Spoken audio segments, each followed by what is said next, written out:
Welcome. We're here today continuing the Associa Gulf Coast Educational Series where myself, Paul Petrulis, the Business Development Director here for Associa Gulf Coast, I interview industry experts. And today's industry expert is Nichole Tenderholt from Lowe's Commercial Painting, based here in the Clearwater area of Florida. Nichole, if I could, welcome to the program. And if I could ask you just kind of introduce yourself and give me the 5,000-foot view of you, if you will. Hey, Paul. Thanks for having me on. I definitely appreciate the opportunity to come on and share anything that we can for you or your board members. I am Nichole Tenderholt. I am a co-owner of Lowe's Commercial Painting. We are not affiliated with Lowe's Big Box. We get that misconception all the time. We are actually celebrating our 20th year in business this year, and we are family-owned and operated. So me, myself, my husband, my brother-in-law, and father-in-law all own it and run it on a daily basis. 1 hour at a time, especially in the world this year. Sure. Well, congratulations on 20 years. It's a milestone you absolutely have to be proud of. And being a family-run business, you eat, sleep, and breathe painting. Is that fair? That is fair enough to say. There is definitely not an on and off switch, and definitely have to have a notebook by you at all times for whenever those great ideas or problems or solutions pop into your head. So. That makes sense. Now, one of the things that we deal with here at Associa Gulf Coast, obviously we work with boards of directors for condo associations and HOA associations. Painting projects can be, let's just say, massive. They can be a tremendous amount of stress, a tremendous amount of work. And part of this conversation is going to be not only what Lowe's is all about and the services that you provide, but also how you can make the board member's life and certainly the manager's life a little bit easier when it comes to just the process of a paint project. Because speaking from experience as a licensed manager, when a board would say that they want to begin the process of painting the building, say next year, that just triggers a whole bunch of, for lack of a better phrase, unknowns and uncertainty as to how much work and all that kind of stuff, budgeting and all of that. So these projects are enormous. Can you speak a little bit to, from Lowe's perspective, and we'll get into some slides here giving a little more detail, but from the service level that Lowe's offers, can you speak a little bit to how you can bridge the gap with what you're doing and how you can make the life of a board member or the life of a manager a little bit easier? As you talk, I'm going to move into the next slide to give you a little more information. Sure, absolutely. You hit it not on the head when you said it. These projects can be massive and they can be complicated and they can get really muddy and confusing, especially if you don't have a good business partner and you don't have a good manager and some guidance. Trying to create those relationships, like you said, a year, sometimes 2 years before, depending on what the scope is and depending on what exactly the association's looking to do, could make a world of difference of how easy it is once you're ready to pull the trigger on the project. Building those relationships early, whether it's through just community or going to events or asking your manager with those vendors, is going to be key, because they're going to ask all the questions of the things you should be thinking about. Obviously, budget is one of them, but how are they going to want to get paid? So, budget it for next year to be done, but how quick are you going to need to have that money available if you have to do an assessment? Do you already know what manufacturer you want to use? Are you going to do a color change? What are you including? What are you excluding? Is there any repairs? Have you done a pre-walk? Those are all questions that your business partner should be asking you and helping kind of prep and get answers for, because some of those do take a long time, especially color change is everybody's favorite. It's very hard to accomplish because you have to have a majority vote on one color, which we all know can be very difficult to get, and it can take a year process of samples and renderings and different stuff that you need in order to accomplish that before your vendor can even start. So those are all things to start thinking about ahead of time, and maybe even having a paint committee involved in your board that isn't comprised of board members but of other people that have some extra time to work on schemes and looking at other properties. And it can just get very, very confusing very quickly if you haven't answered a lot of those preparation questions ahead of time. Definitely important to have that relationship and have a vendor that's not going to charge you every time you call them. You want to have a relationship Sure. Going back and forth. Be able to call and ask a question that might take 5 minutes or might take 50 minutes, but that's what you're hiring. You're hiring long term, especially in a painting contract that's going to be a 5, a 7, or 10-year warranty, you're married to that contractor for that period, and you want somebody that during that period at no charge is going to be there for you to problem solve whatever comes up, whether it's making a decision or maybe something that is happening, during the process of the life of that paint. Well, you bring up a really good point earlier about changing a color. Now, most people listening, if they're not in an association, they might think, what's the big deal? But changing a color of a building for a condominium association, and to a certain extent an HOA, it's not as easy as it sounds. And to your point, if the condominium association wants to change the interior color of their clubhouse room or their meeting room, that's not a decision that the board by themselves can make. That is a decision that has to be put to the unit owner vote. And to your point, it could be upwards of 3 out of 4 unit owners have to vote in the affirmative for a specific color. So talking a little bit about the timeline that you need just for that kind of a vote, due respect to you, Nichole, forget the painting contractor for a second. That could be 6 months to a year just to figure out colors if you want to change a color before you even go into the voting scenario, and then at the same time working with Lowe's in this example. So it's a lot. There's a lot of lead time needed and a lot of understanding from the boards that it's not as simple as let's just change that gray wall to a light blue wall. We can do that tomorrow or next week. It's never that simple. Can you speak a little bit about how you might help any of the boards and certainly the board members better present color options to their unit owners? Absolutely. And like you said, it is almost like an act of Congress. I think picking colors and color schemes sometimes is harder than picking what contractor you're going to hire to put them up. There's a lot of different tools. And again, partnering with your contractor will help with that. We recommend first and foremost, if you're even thinking about changing a color, to putting a paint committee together, because then you have those dedicated people that are spending that time on just working on getting that stuff together. And give yourself a year. Best case scenario, you have a great board and a great community that does all kind of think the same and want the same thing, and you'll get done in 6 months. Well, you already have those decisions then 6 months ahead of time, instead of waiting till 6 months and now you're postponing your start date of your job because you couldn't pull it off in 6 months. So I would suggest, if you're doing a color change, to give yourself a year. Work with your contractor. The process that we recommend is first picking your manufacturer before you even go out to any other contractors. And your contractor, if you have one of choice already, can help kind of recommend based on the elements of your property which products might be better based on mold or sea or salt, and help you pick at least the right product line for what your problems are. And then once you know your manufacturer, and the reason why that is so important is because they all have their own color names and color codes, and you don't want to start custom making colors. You're always better off sticking with a standard color. So once you know an idea of what manufacturer you want, typically it's the one that was used before if you don't have problems that are going on where you need to make a change. Then we would recommend driving around to different properties and just visually looking at color schemes. Coming up and, oh, we really like that property. Okay, well, let me know the property. I'll go by, I'll match it, I'll get those colors, and coming up with a couple different color schemes that you're thinking of. Then we would get pictures of your property. We would do renderings, which we could then superimpose those different schemes that you're looking at to give you a visual on your computer of what it would look like. But then after that is done, we typically suggest narrowing it down to 2 within the paint committee that then would go to the board and then out to ownership for vote. You can even get physical samples of those up, which we recommend. When you get to 2, if you're down to the last one, definitely getting the physical samples. If you have more than 2 color schemes, I wouldn't recommend physical samples. It can get very confusing at the property for people to understand what's going on, and then they want to start mixing and matching their own colors and making their own schemes. Sure. So getting it down to 2 schemes and then getting it out to vote and then getting some physical samples up. And the reason we highly recommend physical samples is a couple reasons.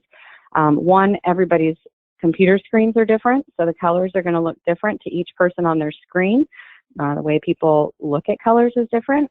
There's actually scientific proof that lots of men are colorblind, so what they're seeing on the screen might not even be actually what it is.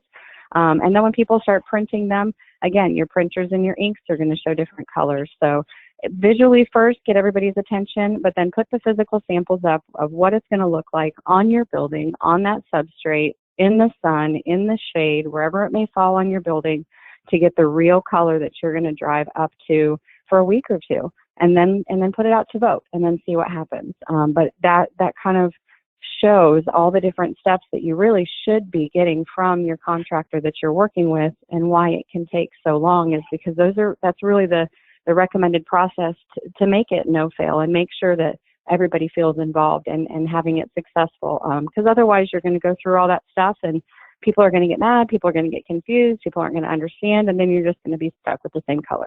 Well, you bring up a good point. You just rattled off what sounded like about 25 different things to be thinking about. And believe me, I agree with you. There's so much stuff that needs to go into a successful project, and certainly a project that is going to affect the lives of everybody that lives in these buildings, whether it's scaffolding, swing stages, all that, for lack of a better phrase, all that stuff that goes around.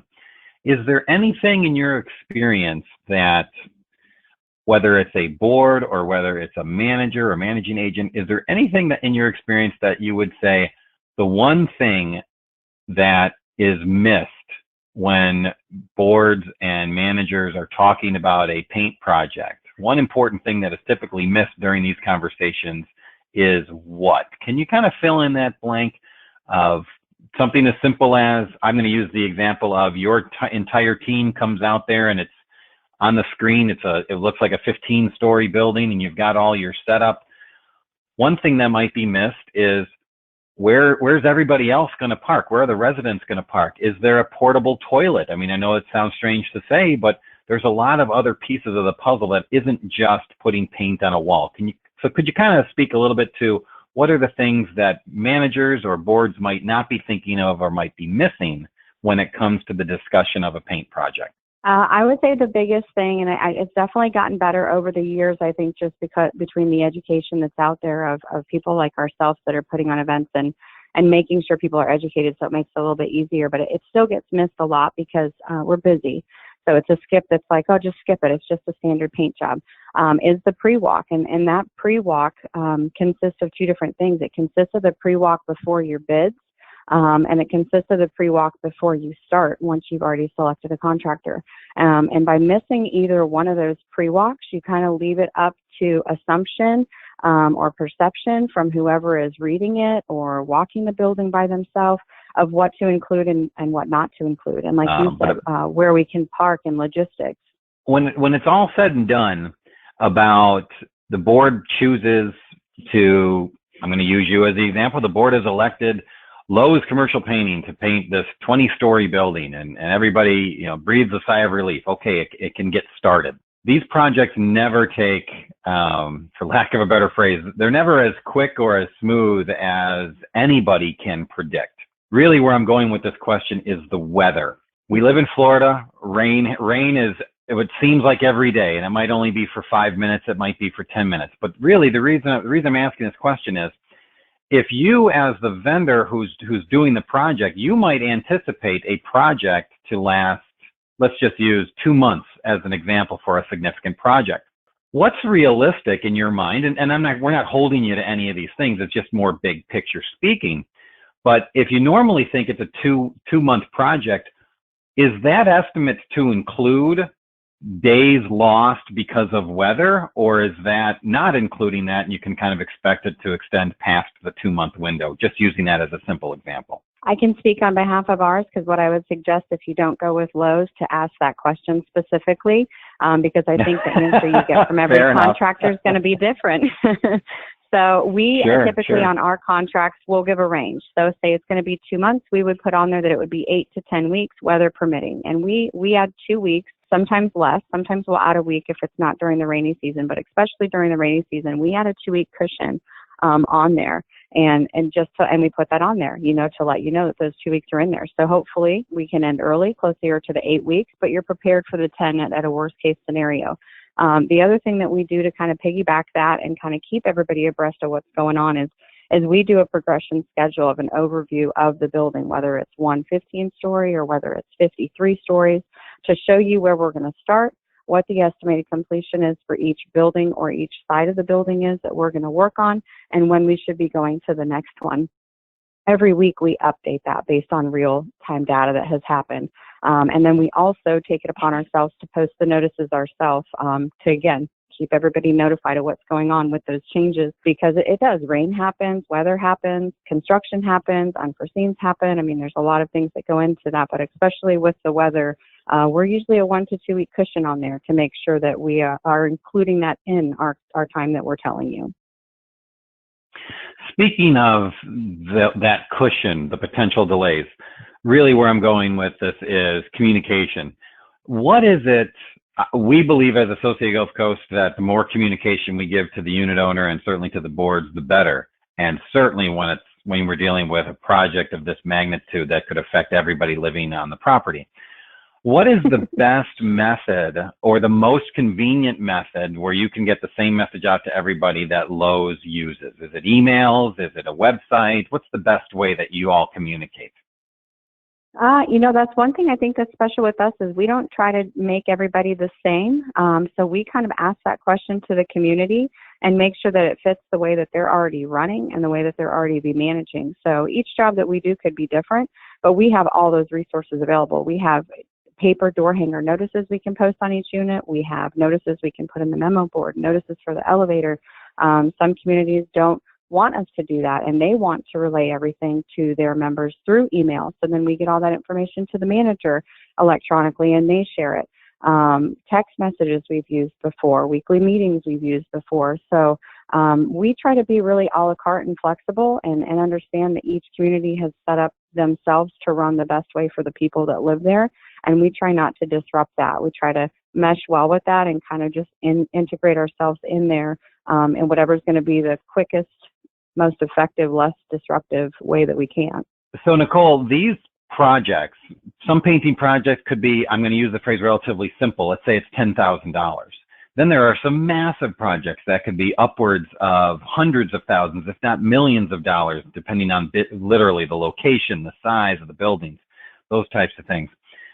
A natural concern with boards is how they're going to pay for that. So can you speak a little bit about, does Lowe's offer any sort of assistance in the sourcing of financing for associations that are considering a project? And if you do, when is the better time to alert you to that you might be needed to help assist with the financing?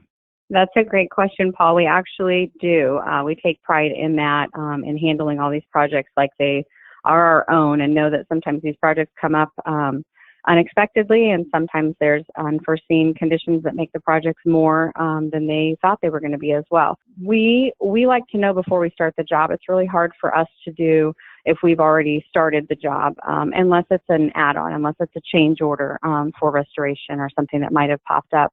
The reason we like to know ahead of time is we want to work that schedule according to the community. We have, our staple, our normal that we offer, but it's also flexible. That's the benefit of us being family owned and operated, is we can adjust those per project as it fits both of our needs. And as long as we can come to some terms with each other that works for everybody, ahead of time is always better, because then we go into that contract already knowing what the payment terms are going to be. With that being said, it's been for small jobs. We've done it for large jobs, but you have to dive further into the financials, which definitely needs to happen once you are committing to using us, not only because we're sharing trade secrets with you at that time and really putting time into figuring that out, but we have to know your financials.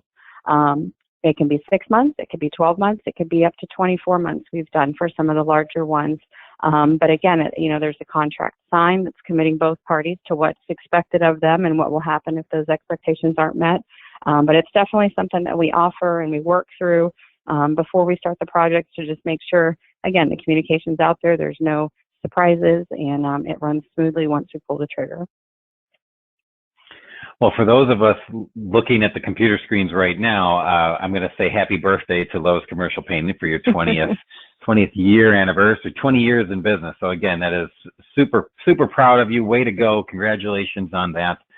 Much continued success. But absolutely. But for those who might not be looking at the screen, who might be listening to this and say a podcast, what's the best, most convenient way for a board member, a manager, even a unit owner who has questions or concerns or wants to talk about painting their buildings? What's the best, most convenient way for them to reach out to you, Nichole? For me, it's my cell phone. My cell phone's on my card. I use my cell phone for phone calls, but it is open for text messages because I know everybody, kind of communicates differently. But my cell phone, as one of the owners, is open to anybody who has questions and needs something at all. It would be, 727-418-3070. We have a main number. We have an email address, but for myself directly, that's the best way for me to get in touch with anybody. Outstanding. Well, Nichole, really do appreciate the opportunity to chat with you. Again, much continued success for not only yourself, but for Lowe's. We know that you've done tremendous work for the Associa Gulf Coast. We're proud to work with you. We know that our associations that have worked with you speak very highly of the work that you've done. Again, much continued success. Best of luck to you in the future. Thank you, Paul, and thank you for having me on. I appreciate the opportunity and are here for anybody that needs anything related to the painting.